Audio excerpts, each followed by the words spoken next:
Bwana Perezida wacu, dore ubutumwa bwawe ugeze aka kanya nona buri hano. nta nubwo ufite ubusobanuro mu igihugu gifitwe n'umuntu umwe wakigaruriza, abandi bose ni abapanga. Ndakurahiye turabakiriye. Abatutsi bagira imico, umuntu wese wamaze gukira afite imico agira, afite imigendere ye, akagira n'imivugire ye itandukanye na mbere igihe yari umukene. yego mwarimu Karambizi, suhuza abantu badukurikiye ku isi, hanyuma udefande ibintu byawe. Yego Inshuti z'urubuga muraho, Imbuga ngari. mwarimu Karambizi, ngira ngo hari yabereye na mbere yaho. Ndagira ngo mbwire abanyarwanda Amateka. turimo kwita umuhutu n'umututsi muri iki gihe, basobanurire. ntabwo muri ya myaka Muhima avuze Ibya kera n'ibya none birahabanye. n'icyo bitaga umututsi ntabwo ari ibintu bashingiraga ku mazuru Bitandukanye n'ubu ngubu uko babibona, uko babivuga. n'uburebure nk'uko byaje kuba nyuma kugeza n'uyu munsi. Yego Hari igihe cyabayeho kwitwa umututsi mu mateka, bikaba ari icyiciro cy'ubudehe, mu mateka y'abanyarwanda. umukire bigatuma witwa umututsi batarebeye ku mazuru n'uburebure n'ubunini n'iki. Basobanurire. Uravuga ngo abatutsi bagira imico, umuntu wese wamaze gukira afite imico agira, afite imigendere ye, akagira n'imivugire ye itandukanye na mbere igihe yari umukene, igihe yirwaga yasaza azenguruka atazi yazo niyo ajya avuga ngo ni ugushakisha. Noneho rero imico y'abakire rero Itandukanye kure. imico ya gitutsi. Hari ijambo yavuze cyane aravuga ngo ubwami bw'abahutu ngo bwari buri hirya no hino, Haba amateka meza Yego n'amateka mabi. bakurikirane. muzakurikirane. Bityo rero bakurikire. Faustin Twagiramungu, yego bamukurikirane iki? Umuryango wa Faustin Twagiramungu Yego nta na rimwe bigeze babahutu pe, kuva mu bisekuru byabo kugeza ku gisekuru harindi cya 50 babaye ari abatunzi bagira abahutu mu rugo rwabo, bagira abapagasi, bagira iki, nta muntu wabo wigeze ajya guhagwa. Bitwa abahutu ejo bundi bijya abahutu biziye nyine byo kuberebera ku mazuru n'amatama n'ibiki, ariko Tekereza. byari biriho n'uburebure. ubwo rero nisaha tuvuga ibintu bimwe na rimwe tugafata iki gihe cya none tukagifata tukacyitirira ibintu byariho kera. Wigeze kumva inanga ya Rwanyonga na Rwabugiri?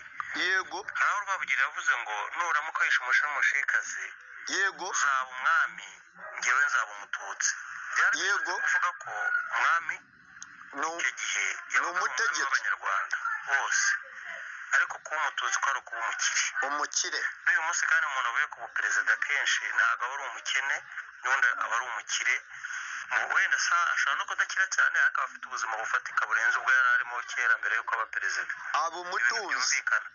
Wenda turaza gukomeza tuganire, ndavuga ibyiza byabaye kuva 1500 mu mateka y'u Rwanda. 1800 kugeza uyu munsi wa none ko byagiye bisimburana. Simvuze ko n'ibibi bidahari, Yego ariko ndumva ni mu mwuka wo kuvuga ibyiza byaba byaragezweho, yego kuko kuba turiho twese nuko hari icyiza cyabayeho. nibyo. Kuba tutarapfuye twese ngo dushire duhanagurikeho Kubw'umugambi w'Imana imyaka 600 tukaba tugihumeka, nuko hari ibintu byiza bishobora kuba byaraturengeye. byaramiraga abantu. Ngo n'ibibi byabayeho babikwepa babirwanya, ibyiza bibaramira. Katwumve nanone tubwire ku by'u Rwanda n'abasirikare n'igisirikare n'umutekano. Yego 2024. koko mwaka byaramwe Yego. abajinari n'abakoroneri bangana kuriya mu Rwanda hose. gutera Kongo bahagakanira shebuja Kike. bose bahise birukanwa kuriya kuko banze gufata intwaro ngo bajye muri Kongo.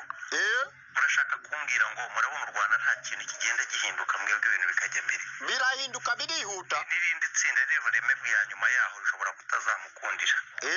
Niko bimeze. Urayoka. Byo kuvuga ngo nukuzajya basanga hanze ibi n'ibintu, ubundi se imbaraga arimo gukoresha muri M23 hari izindi nshyashya agiye gukoresha zirenze izo afite hariya muri M23.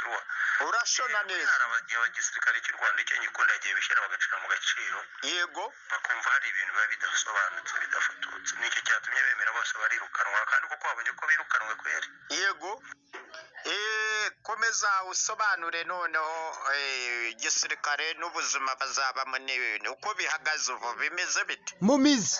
Abasirikare b'u Rwanda bari abajenali n'abakoloneli koroneri barize yego abantu barambiwe kuba abanyarwanda bakomeza gupfa bafirosa kugira ngo abantu babirambiwe se cyane babirambiwe da cyane rero gukomeza kwiga ubutwaro kandi abantu barimo bapfa se n'akataraza kazaza imiryango yabo isigaye inyuma ntihagire uyitaho kugira ngo abantu ntibabirambirwa barabirambirwa n'ukuri cyane ntawe ugufasha iyo washikiwe n'ibyago ibiza kamere n'ibiza abantu urirwariza no mu bizanano n'ibizanano byose wirwanaho intore ngo ntiganye yishakira ibisubizo ubwo ishakisha inzira wabonamo ibisubizo byawe bwite naho inyungu uwo ni umunyarwanda muri w'ubu Christophe Venture mu kigega cy'FPR Inkotanyi aho birigitira nta na raporo babaha niyo mpamvu n'ingengo y'imari batababwira ngo bakwica mbere y'uko ubigeraho cyangwa ubibabaza ngo babahe detaye ya buri kintu wapi birakajya byose nta raporo wababaza ngo bagukunde